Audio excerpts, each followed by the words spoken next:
Si la garra del odio me araña, el dolor no te deja seguir. Este canto nos teje la cuerda que nos puede ayudar a seguir.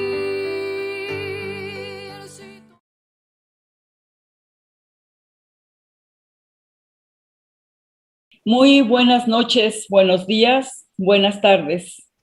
Les damos la más cálida bienvenida a su espacio Desde la Raíz, que se transmite por Radio Numancia y por Sin Línea MX todos los sábados de 9 a 10 de la noche. Me da muchísimo gusto darle la bienvenida a mi querido Fernando Valdivia desde o hasta Bolivia. Fer, muy buenas noches, como siempre, bienvenido al programa. Buenas noches, Patricia, nuevamente acá, con todos los ánimos para arriba para desarrollar este programa del día de hoy. Muchísimas gracias, Fer.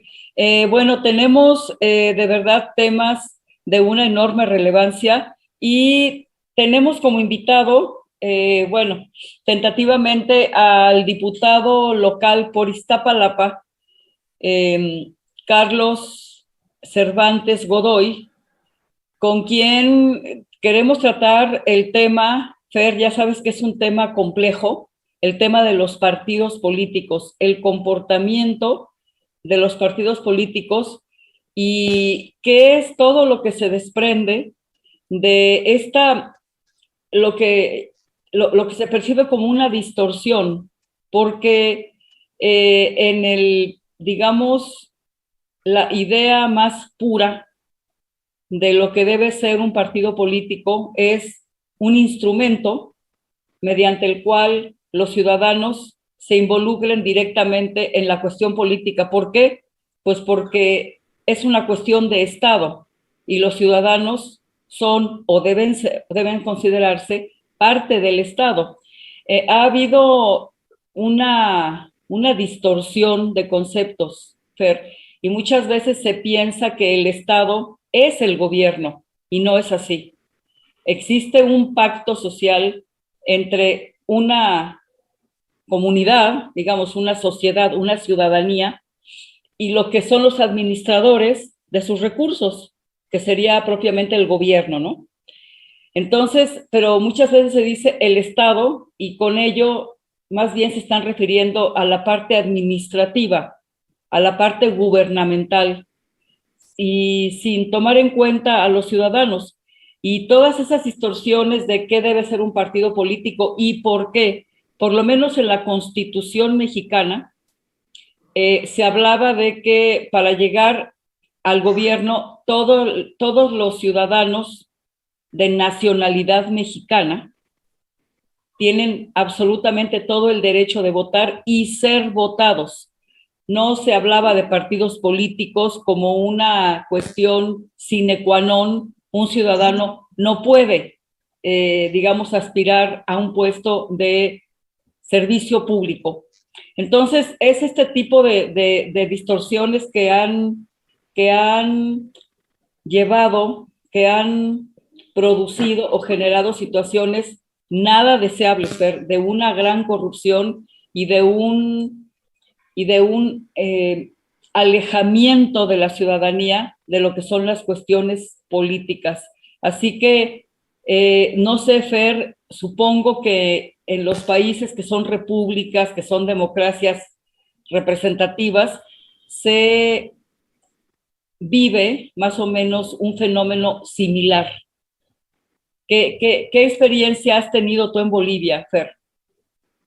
Bueno, yo creo que en primer lugar, Patricia, los partidos políticos se han ido devaluando cada vez más, por lo menos en Bolivia, hasta perder toda la credibilidad de la ciudadanía y sobre todo para perder la participación ciudadana al interior de los mismos. Y en la región yo creo que uno de los ejemplos ahora más graves que se ha dado en ese sentido se da en Chile. Yo creo que la votación para la elección de los constituyentes en Chile ha demostrado el profundo desprecio de la ciudadanía por estas organizaciones, inicialmente partidos políticos, pero que han devenido en una suerte de asociaciones delincuenciales, puesto que solo buscan favorecerse, establecer intereses de grupo, etcétera, y por lo tanto se han convertido en una mercancía corrupta que puede ser comprada o vendida al mejor postor. Creo que en términos generales ese fenómeno se ha ido acentuando en América Latina y pienso que este es el punto de partida de una revisión de lo que debe ser nuestro sistema político en nuestros países. Así es, Fer, y yo fíjate que creo que es un fenómeno que se puede percibir, pues yo creo que en toda América Latina, Fer. Y es el poder corruptor de las oligarquías y del dinero. De ahí viene todo. Pero bueno, nos da muchísimo gusto darle la más cálida bienvenida al diputado local por Iztapalapa, Carlos Cervantes Godoy, a quien, por cierto, ya tuvimos Laura Ceballos y su servidora en artículo 39, Gobierno del Pueblo, pero quedaron varios temas pendientes y con Carlos Cervantes Godoy vamos a seguir desarrollándolos porque vivimos un momento crucial en México. Siempre es crucial, pero estamos en una situación de muchas definiciones, estando prácticamente este gobierno del partido Morena a la mitad prácticamente del sexenio, así que vamos a tratar esos temas y también vamos a dedicar unos minutos pues el programa que el diputado Carlos Cervantes Godoy tiene en lo que es la alcaldía de Iztapalapa. Y bueno, diputado, pues sea bienvenido. Muy buenas noches. Gracias, buenas noches y bueno, gracias nuevamente por esta segunda invitación. Encantado de estar aquí con ustedes esta noche.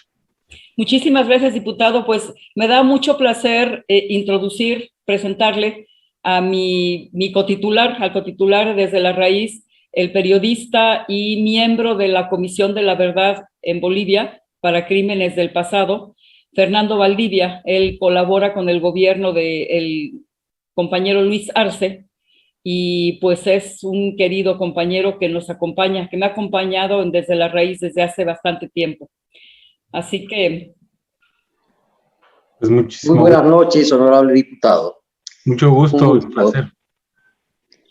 Bueno, con el diputado, mi querido Fer, el diputado Cervantes Godoy es un militante del hoy partido en el poder y se quedó, diputado, antes de entrar a lo que es su programa propiamente como legislador representando a la gente de Iztapalapa, sí me gustaría mucho que concluyéramos esto que quedó un poquito pendiente, pero que es de una enorme relevancia, precisamente porque ha habido cambios, hubo un cambio sustancial, digamos, en la Secretaría de Gobernación se fue por un motivo que, por lo menos en mi apreciación, se refiere a este comportamiento de quien es hoy el que encabeza la bancada de Morena justamente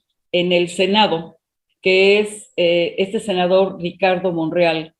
Creo que ha habido problemas ahí un poco, diputado. Me gustaría mucho su apreciación porque, como yo lo veo, creo que el senador Monreal estaba mandando señales un poco equívocas de que como que de él depende o dependía la aprobación, digamos, de ciertas iniciativas que el presidente estaría impulsando.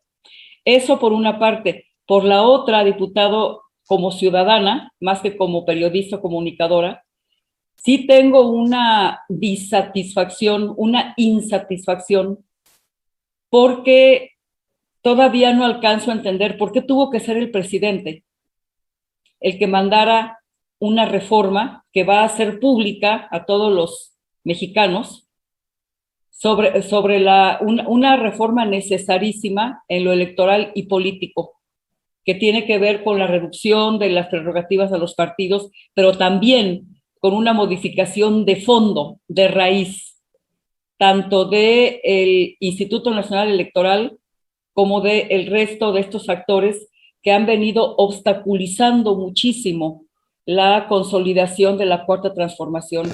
Y yo me sigo preguntando, ¿por qué tuvo que ser el presidente? ¿Por qué no fue los legisladores de Morena?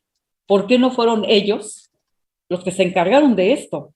¿Por qué tiene que ser el presidente? Son cuestiones que como ciudadana, diputado, tengo todo el derecho a preguntarme, a preguntarle, exigir cuentas a Morena. Adelante, diputado. Sí, gracias. Buenas noches nuevamente. Respecto al primer tema, pues sí, efectivamente, desde el ámbito político, las lecturas que nos ha mandado el senador Ricardo Monreal, pues sí, son confusas para todos los que militamos en Morena. De repente no logramos entender esas posiciones, ¿no? Sobre todo cuando tenemos muy claro el proyecto. Eso no lo podemos perder de vista. Yo creo que todos los que tanto somos legisladores, gobernadores, funcionarios, estemos donde estemos, nos debe de quedar bien claro que el objetivo es el gran proyecto que está enarbolando nuestro presidente, la Cuarta Transformación. Eso es algo sumamente importante. Y cuando se empieza a desarrollar un esquema propio, que incluso se ve que va hasta en contra del proyecto que estamos desarrollando, pues sí genera preocupaciones, ¿eh? Sí es un tema para exigir explicaciones incluso, ¿no? Creo que todos los militantes, seamos quienes seamos, merecemos que se nos explique qué está pasando, por qué se asumen ese tipo de posiciones cuando el proyecto va hacia otro lado, ¿no?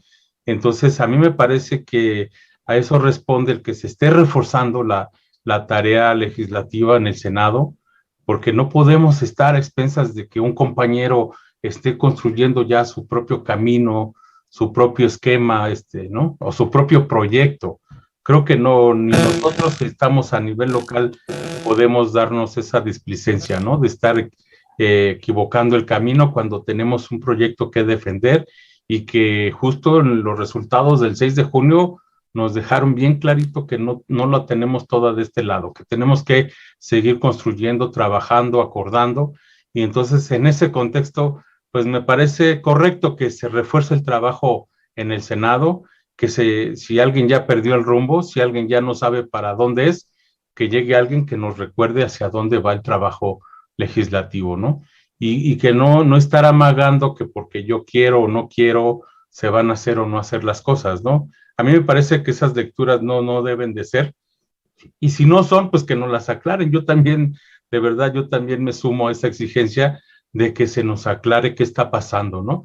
Porque por lo menos no son señales positivas hacia el rumbo que estamos construyendo en Morena como un gran proyecto de nación, ¿no? Entonces, esa es mi opinión en el sentido de lo que está pasando ahí.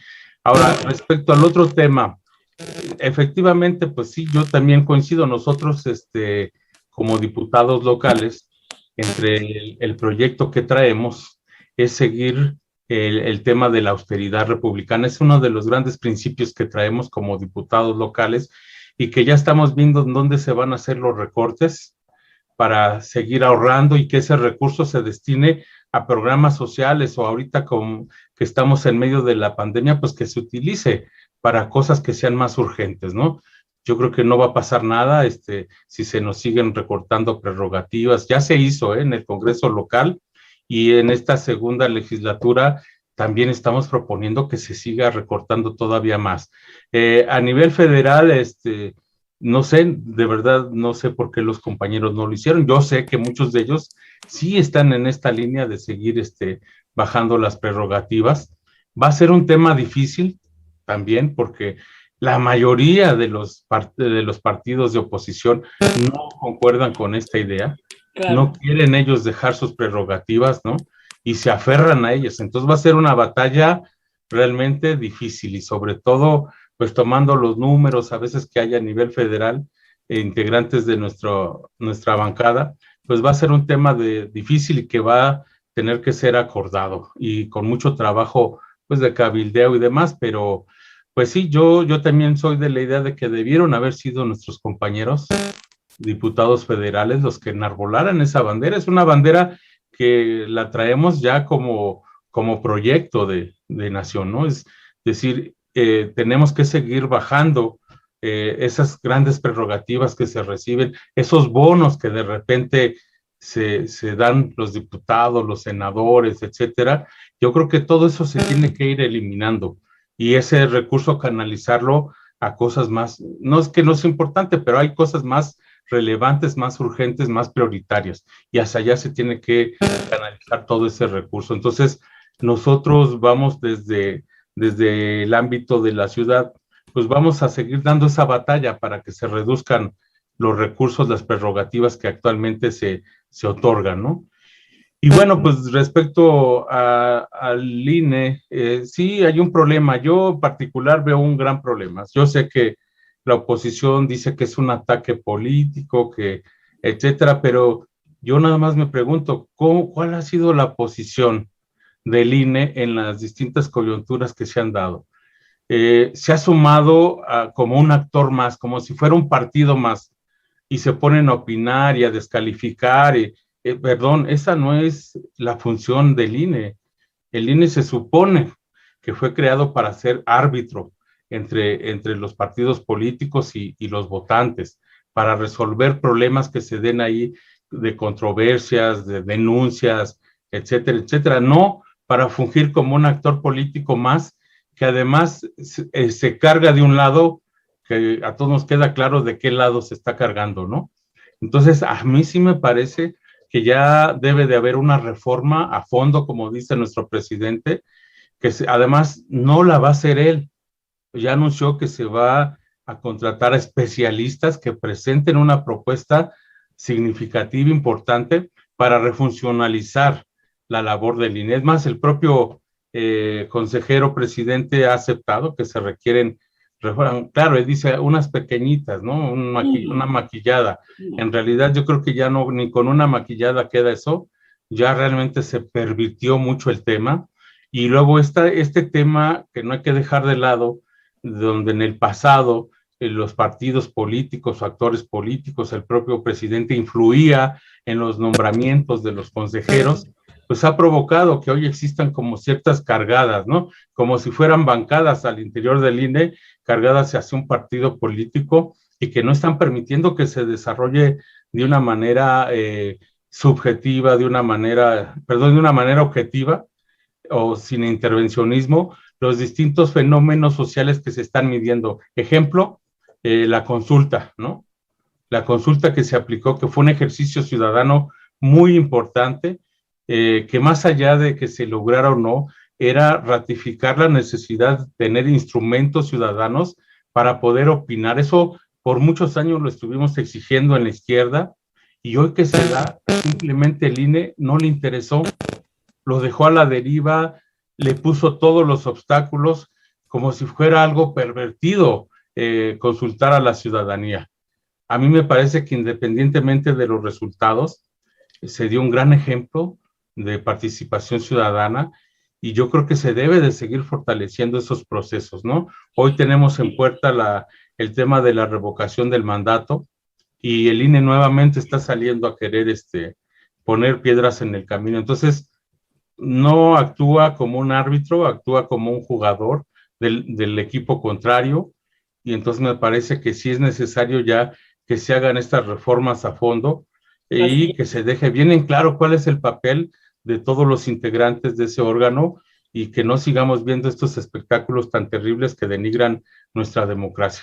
Así es, diputado, muchas gracias. Mi querido Fer, voy a dar un pequeño contexto, partiendo de lo que dice el diputado.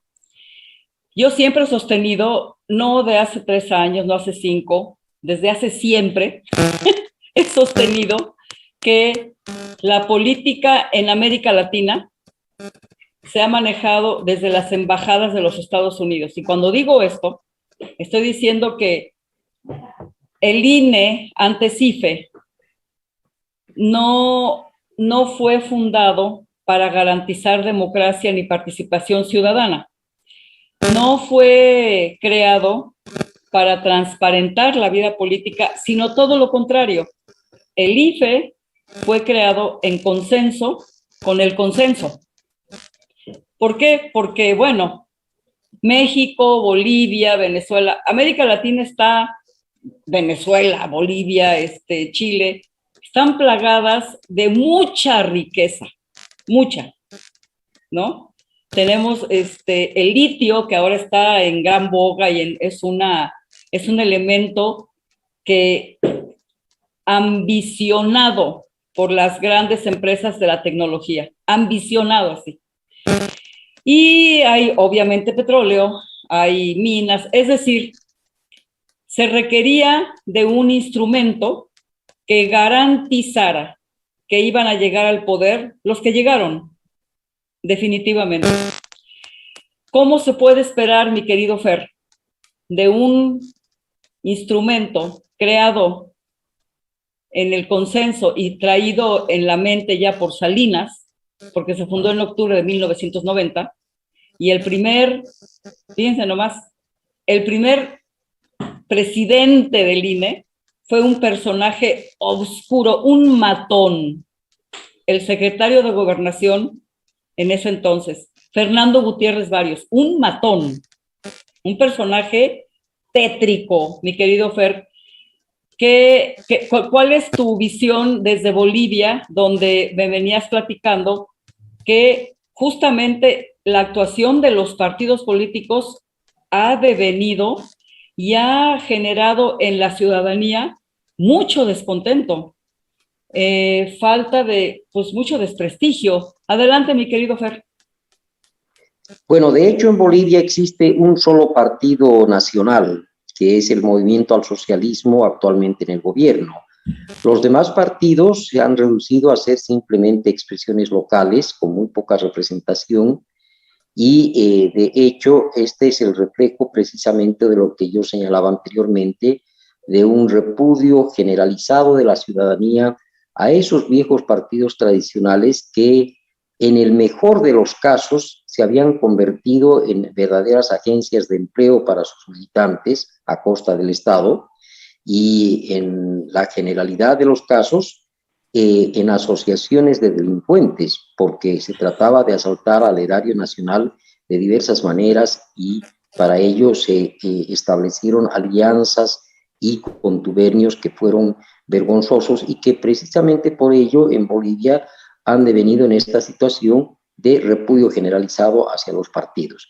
Por eso, esos intereses a los que tú mencionas, Patricia, que no son otros que los de las transnacionales que tienen en las embajadas norteamericanas en nuestros respectivos países a los operadores políticos, pues han visto por conveniente sustituir a estos partidos por otros medios que son mucho más eficaces y que en el caso de Bolivia se expresan en los medios masivos de comunicación, por un lado, y por otro, en las universidades privadas que están permanentemente recitando el viejo discurso de la competencia, del individualismo, del fomento a la no solidaridad, al no me importismo, es decir, fomentando una ideología que ha sido la que ha luego servido de base para la implantación de regímenes con tinte neoliberal. Entonces, por lo tanto, esa es la situación actual y yo mencionaba que esto se está generalizando. El caso de Chile es muy importante de reflexionar. Allí la mayoría de la ciudadanía ha rechazado inclusive a partidos que se decían de izquierda. Mira, fíjate, el propio partido de Salvador Allende es hoy en día un partido del establishment, un partido que ha traicionado todos sus principios, los valores, etcétera, y se ha convertido en uno más de esta gavilla de individuos que hacen de la política un negocio. Así les va en las elecciones, cada vez son menos, pero yo creo que hay que tener siempre cuidado y hacer un seguimiento permanente. Y luego en el otro caso, la cuestión de la institucionalidad. Bueno, por supuesto, en Bolivia logramos superar en gran medida la situación de una llamada Corte Nacional Electoral que en su momento era fiel reflejo de lo que tú describes que hace ahora el INE, o lo que señala el compañero diputado, es decir, que eran más que árbitros, jugadores del otro equipo, y siempre lo hicieron. En el caso de Bolivia fueron hechos tremendamente escandalosos, como en un caso cuando se eligió a Banzer y a otro de sus émulos, que fue un socialdemócrata, luego derechista, cuando por cálculo de Congreso se dieron cuenta que no les alcanzaban los votos para elegir a un presidente y entonces optaron, por ejemplo, por defenestrar a diputados que habían sido efectivamente elegidos, pero que eran del bando contrario, con la finalidad de convalidar una elección a todas luces fraudulenta al interior del Congreso. Todo ello, por suerte, se ha ido superando en la medida en que la democracia y la representación partidaria ha dado paso a otras formas de democracia mucho más participativa, mucho más incluyente, que en el caso boliviano contempla el reconocimiento a agrupaciones ciudadanas que tienen que cumplir efectivamente un procedimiento, pero que constituyen otra válvula para que la ciudadanía pueda expresarse y no quede precisamente presa de una camisa de fuerza que se llama el partido político con su cacique y su respectivo aparato. Así es, Fer. Fíjate qué recorrido nos has dado y justamente, Fer y diputado, en Chile ocurrió algo trágico. Es decir, se supone que Michelle Bachelet, que era hija de un hombre que fue asesinado por su posición, por su lealtad a Salvador Allende, y ella viene a tener un comportamiento verdaderamente traidor al partido, al pueblo y a la memoria de su padre. Es decir, la descomposición de los partidos es trágica. Y yo recuerdo, por ejemplo, cuando el Che fue con esa enorme ilusión a Bolivia, pensando que iba a ser acogido, entre ellos, por el Partido Comunista de Bolivia, y es el Partido Comunista de Bolivia el que lo traiciona. Entonces es algo verdaderamente trágico, ¿no? Pero regresando al ámbito mexicano, que es también bastante trágico, porque estamos viendo, por ejemplo, en Baja California, un fundador de Morena, cuyo comportamiento ha sido verdaderamente deleznable. Estamos hablando de Jaime Bonilla, el gobernador que pretendió desconocer la ley y prolongar su mandato más allá de lo que le correspondía. Otro gobernador de Morena, que tenemos a Rutilio Escandón en Chiapas, cuya actuación es verdaderamente de un priista. O sea, yo no puedo distinguir la actuación de este gobernador y los priistas. Es verdaderamente terrible. Y entonces nos preguntamos, ¿qué es lo que sucede cuando un partido se abre tanto que deja entrar pues a cualquiera? Y ocurren cuestiones como las de Ricardo Monreal, como las de Jaime Bonilla, que se dice fundador de Morena, pero que traicionan todo el programa de Morena, los principios, y entonces tenemos, por ejemplo, algo inexplicable, como el PRI en 2022 va prácticamente a devenir en nada, porque va a perder 2 gubernaturas. 2 gubernaturas va a perder. Y al año entrante va a perder otra más. Y nos preguntamos, ¿por qué? ¿Por qué no es suficiente la mayoría de Morena? ¿Por qué se le sigue dando tanto juego a un partido que está prácticamente de bajada, que no tiene ninguna expectativa? Y entonces este personaje, Monreal, como que a qué le tira, diputado, si hacer un candidato del PRIAN, o sea, siendo partidos pues muy venidos, sobre todo el PRI muy venidos a menos, porque de seguir así este senador Yo no sé, no soy miembro de Morena, no sé qué se contemple, pero prácticamente la actuación de este sujeto, pues, yo creo que da, o sea, ¿cómo lo ve usted como militante de Morena, diputado? ¿Qué sigue? ¿Cómo se interpreta eso? Bueno, son casos complejos al interior del partido. Es parte también de un tema muy pragmático que ha regido no solo a Morena, a todos los partidos, ¿no? A veces en el afán de ganar posiciones, de avanzar en posiciones, efectivamente pues se abre la puerta de más, ¿no?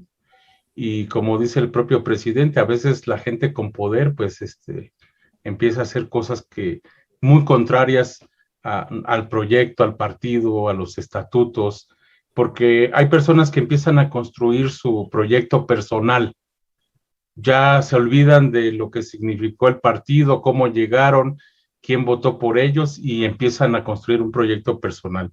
Hoy esta alianza que a mí me parece insana, que hizo el PRD, el PRI, el PAN, y digo insana, digo pragmática sí, a todas luces, pero insana porque si revisamos su historia y su filosofía y demás, pues no había por dónde se pudieran juntar, ¿no? A mí me parece incluso que es hasta una falta de respeto a muchos compañeros que se quedaron en el camino, que fueron asesinados por el autoritarismo de estos partidos y que hoy que el PRD esté aliado con ellos por un afán meramente pragmático, pues sí es vergonzoso, ¿no? Y sin embargo, en medio de ese pragmatismo encontraron pues que les funcionó, ¿no? Que esa alianza a unos les permitió no desaparecer, ¿no? A otros les permitió permanecer porque efectivamente no avanzaron, retrocedieron, ¿no? El PRI a nivel nacional prácticamente perdió grandes posiciones, ¿no? Y sin embargo, hay actores que a lo mejor le están haciendo ojitos a ese frente en un futuro, a lo mejor, yo no sé, yo pensando por mí, si el senador Ricardo Monreal no fuera favorecido en un proceso interno para ser nuestro candidato, pues sí, él tiene muy buena relación con todos esos partidos, ¿no?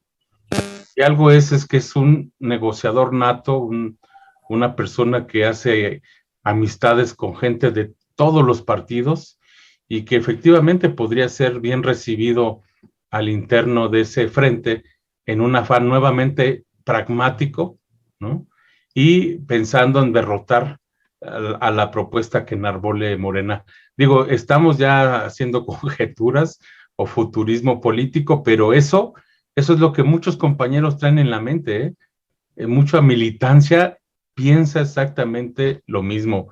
¿Por qué? Porque hay señales que no son claras, que parecieran que alejan cada vez más al compañero Ricardo Monreal con esas declaraciones que van en contra del proyecto de Morena, pues nos da a entender de repente de que él está ya desmarcándose, que está buscando una alternativa o que está amagando, ¿no? Que si no es el candidato, pues puede buscar otras alternativas.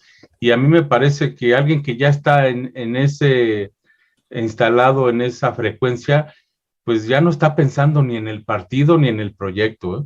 Está pensando en sí mismo y cómo lograr sus objetivos muy personales. Y a mí me parece que son temas que tenemos que discutir mucho en Morena, cómo blindar al partido, el proyecto ante este tipo de situaciones. Pues no hay otra más que fortalecer el trabajo territorial, fortalecer al partido, que es lo que ahorita se pretende hacer, los comités territoriales del partido, la militancia, reconocerla, atenderla y bajarle el mensaje a toda la militancia y a la ciudadanía en general de cuál es el verdadero proyecto que enarbolamos como Cuarta Transformación. ¿Qué es eso que se llama Cuarta Transformación? ¿Cómo se describe, cómo se desarrolla, cómo se vive como gobierno?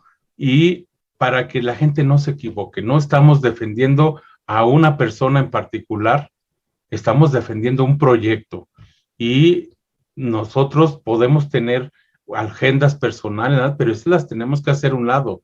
Hoy la ciudad y el país reclaman que nos sumemos a una gran agenda que le beneficie a la ciudad y al país para sacarla y corregir todos esos problemas que se han vivido y que nos han costado también posiciones políticas, ¿no? Entonces, es la mejor vía, yo creo, de blindarnos contra ese tipo de posiciones, enfocarnos totalmente a la militancia, ¿no? A la ciudadanía, a informar, a organizar, a construir en el territorio. Eso es lo mejor, porque arriba se pueden construir 1000 castillos y se pueden derrumbar en cualquier momento, pero abajo, lo que se cimienta desde abajo, eso va a prevalecer. Y yo creo que Morena ha estado construyendo bien hasta ahorita, y la muestra es todas las posiciones que se han ganado, y se visualizan efectivamente que en los próximos años logremos más posiciones, y pues se convierte ya en un partido donde muchos quisieran estar para desarrollar sus proyectos personales.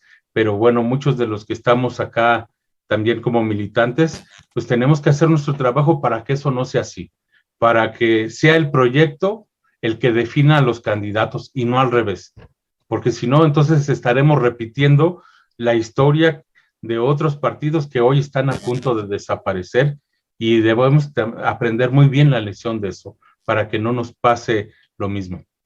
Diputado, antes de pasar a lo que es su proyecto específico para la alcaldía más grande, de lo que es esa inmensa urbe llamado Distrito Federal, me rehúso a llamarle Ciudad de México. Es un distrito federal mucho más importante, en mi opinión, que simplemente una ciudad. Es el centro político así que le digo, esa gran urbe llamada Distrito Federal. Antes de pasar a eso, a los dos les voy a hacer una pregunta un poquito difícil. Yo siempre he sostenido que para que la ciudadanía tenga una actuación importante, muy participativa, muy relevante en la cuestión política, no son indispensables los partidos. Yo he sostenido que en la escuela se debe de fortalecer materias como el civismo, como la historia, para ir formando a aquel futuro ciudadano que lo primero que va a querer hacer es enterarse y participar en las decisiones que van a ser en su beneficio, que tienen que ser en su beneficio. Entonces, en mi opinión, mucha gente no concuerda, obviamente, está bien, cada quien tiene su percepción de lo que debe ser la política.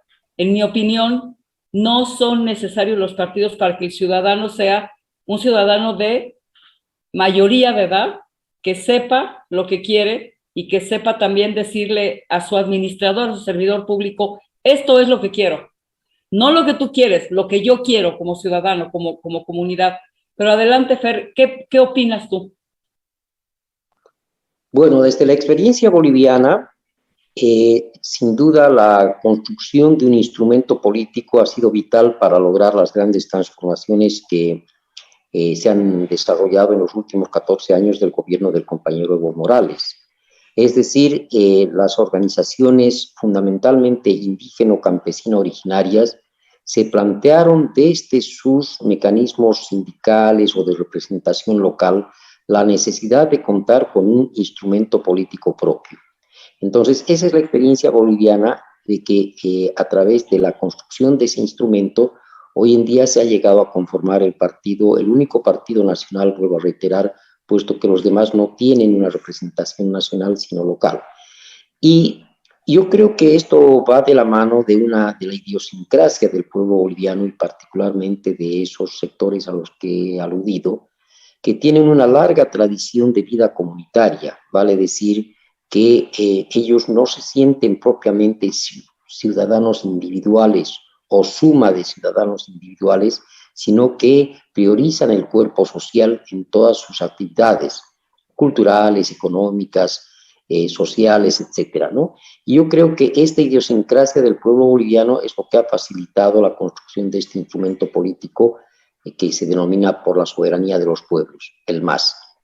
Pero sin duda alguna tienes la otra cara de la medalla, que son los partidos de la derecha, que son exactamente eso que tú has graficado de manera tan clara, ¿no? Es decir, en México, en Bolivia, en Chile, en todo lado, son pues organizaciones que tienen limitados propósitos y han degenerado la política, porque la política debería ser una actividad noble, es decir, debería ser la preocupación ciudadana por el bienestar común. Y cuando la política se convierte en en un negocio, en una forma de vida, etcétera, entonces es deleznable y, por supuesto, va a tener esa repercusión, ese merecido por parte de la ciudadanía.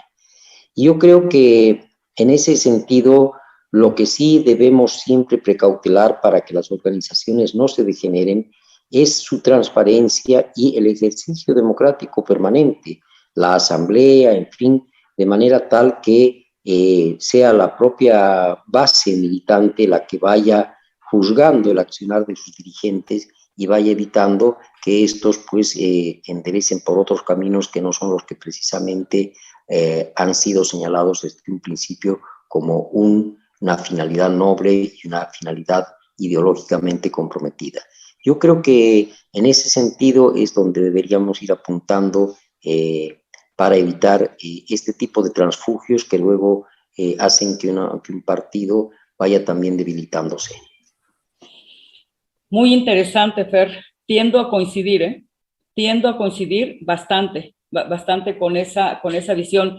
Diputado, vamos cerrando ya. Si quiere darnos su conclusión respecto a este planteamiento que hago y ya de lleno decirnos, porque es muy interesante, Fer, esta alcaldía de Iztapalapa es muy representativa, tiende mucho a la izquierda, de verdad es interesante, es una delegación, perdón, era delegación, ahora es alcaldía sumamente grande, creo territorialmente es enorme y es muy importante y sobre todo ha sido sustancialmente una gran apoyadora de la Cuarta Transformación. Diputado, ¿me equivoco? Así es, efectivamente. El tema de Iztapalapa es un tema hoy muy representativo a nivel de la ciudad, porque el proyecto que se ha desarrollado ahí, bueno, yo fui parte en algún momento de todo este trabajo, sigue las directrices de lo que significa la Cuarta Transformación. Prácticamente se le ha dado un seguimiento muy preciso a todo este decálogo de temas que ha planteado el presidente como parte de la Cuarta Transformación, de transformar la vida de los que menos tienen, pues, ¿no? Esta frase de que por el bien de todos, primero los pobres, se entiende muy bien cuando se enfrenta uno a una población empobrecida, con muchas carencias educativas, de salud, de cultura, de deportes, de todo, y que de repente estuvo prácticamente enfocada solo a una clase privilegiada que tenía el poder económico para acceder a ese tipo de beneficios, ¿no? Eso pues es totalmente antidemocrático. Los regímenes democráticos sí plantean que debe haber un equilibrio en la distribución de la riqueza para que justamente se pueda participar en la vida del país, de una ciudad, de una alcaldía, de una forma más igualitaria. Y cuando uno encuentra ese rezago social, pues es obvio que hay que apuntar los recursos a ir mejorando las condiciones de esta parte de la población. Estamos hablando en Iztapalapa casi 2 millones de personas, ¿no? Bien podría ser algún estado, algún país pequeño incluso, ¿no? Sí. Entonces, y con toda la problemática, tenemos zonas muy pobres, con laderas, con grietas, con falta de servicios, sin agua. Hay zonas en las que les llega el agua, antes les llegaba cada 15 días el agua, ¿no? Eso era terrible. Hoy, pues a lo mejor les llega cada 3 días, pero sigue siendo todavía un tema terrible y que es parte de la gran agenda que nos está convocando a los que hoy somos diputados por Iztapalapa a tratar de resolver ese gran rezago. Hoy la gente en estas épocas digamos, de estiaje que acaban de pasar, pues batallando porque no hay agua en su casa, porque a veces hay pipas, se les apoya con pipas, pero a veces la pipa ni siquiera puede llegar hasta la calle, hasta el callejón donde vive, ¿no? Y se complica mucho vivir en esas condiciones, ¿no? Y por eso el desarrollo de este gran proyecto que enarbola hoy nuestra compañera Clara Brugada al frente de la alcaldía, pues es bien interesante porque justo ahí en donde se ubica la población de mayor pobreza, hoy se han construido los llamados caminos seguros, ¿no? Que es un espacio donde se mejoran las banquetas, se ilumina al máximo. Hoy somos la alcaldía con más murales a nivel mundial incluso, ¿no? Y algunos desarrollados por pintores muy buenos que fueron convocados para ese fin. Y de verdad da gusto ver cómo la gente hoy sale a la calle más tranquila, más confiada, camina, observa los murales y de repente el mismo comercio local va floreciendo porque eso ha ayudado también a que mejore la economía barrial y de alguna manera también ha disminuido el tema de la delincuencia, ¿no? Y entonces estos caminos se van entrelazando y en cada punto clave donde está la gente de mayor pobreza, se han construido grandes complejos deportivos, culturales, educativos, con albercas, con lagos artificiales, canchas de todo tipo, albercas olímpicas, semiolímpicas, velódromos, o sea, una cantidad impresionante de infraestructura y lo que más nos da gusto es que a pesar de que ahorita no están abiertos completamente por la pandemia, hay gente que hace filas y filas para inscribirse a las distintas actividades que se brindan. Hay gente que nunca se imaginó que su hijo o su hija pudieran entrenar patinaje en una pista de hielo permanente gratuita, ¿no? Claro. Que pudieran entrenarse en las albercas olímpicas que son ahora gratuitas. Antes para eso tenían que pagar para inscribirse en clases particulares o ir a otras alcaldías donde sí había esa infraestructura. Hoy no, hoy vemos que viene gente de otras alcaldías a inscribirse porque hoy Iztapalapa se ha llenado de este tipo de infraestructura. Hay algo muy interesante que decías, Pati, hace rato, la ciudad. Yo particularmente tengo una visión un poquito distinta. Yo creo que la ciudad ya fue rebasado, el Distrito Federal, como le llaman, ya fue rebasado. En realidad ya es una gran megalópolis que no podemos dejar de lado, donde ya prácticamente el Estado de México y la ciudad conforman un gran territorio urbano, sí, donde se están dando nuevas composiciones urbanas económicas y de movilidad. Y nosotros siempre hemos dicho, y no por ser pretenciosos, pero Iztapalapa se está convirtiendo en un punto importantísimo de esta gran megalópolis, porque somos el punto de conexión con el Estado de México. Y hoy lo vemos en estos grandes proyectos que se han construido. Viene mucha gente del Estado de México a inscribirse, a estudiar. Tenemos escuelas de cine, que antes solo el CUEC de la UNAM y por ahí algún otro, ¿no? Tenemos el velódromo, tenemos una pista BMX profesional, tenemos espacios para los que practican skateboard, ¿no? Pistas a nivel profesional y bueno, el Parque Cuitláhuac, que es emblemático, que era el basurero de la ciudad y que hoy se está convirtiendo en un bosque urbano muy importante y muy representativo del oriente de la ciudad. Perdón. Diputado, me da una enorme pena, pero ya tenemos un minuto y medio para ir cerrando. De verdad me encantaría que durara más el programa, pero el tiempo vuela, es muy importante, pero créame que lo volveremos a invitar, porque esto que estamos hablando es interesantísimo. Sí. Pero ahorita, ¿con qué iría cerrando, diputado? Porque ya me llega la tijera. Sí, no, pues agradecer mucho la invitación. De verdad que el trabajo que tenemos por delante es todavía pues fuerte, ¿no? Hoy todo el trabajo que se hace en Iztapalapa lo tenemos que fortalecer y acompañar desde el Congreso.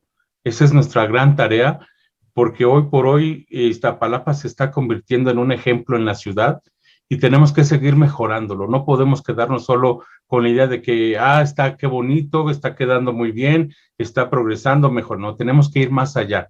Tenemos que influir incluso en otros gobiernos para que lo bueno se copie. No tiene nada de malo copiar lo bueno. Y esa es la tarea que nos ocupa de aquí a los próximos 3 años.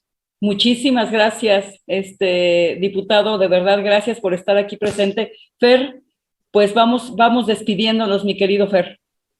Con un abrazo grande a los compañeros de Morena, que no desmayen, que piensen que en Bolivia son ellos nuestra fuerza y que por lo tanto vamos a estar también con nuestra mirada fraternal hacia allá.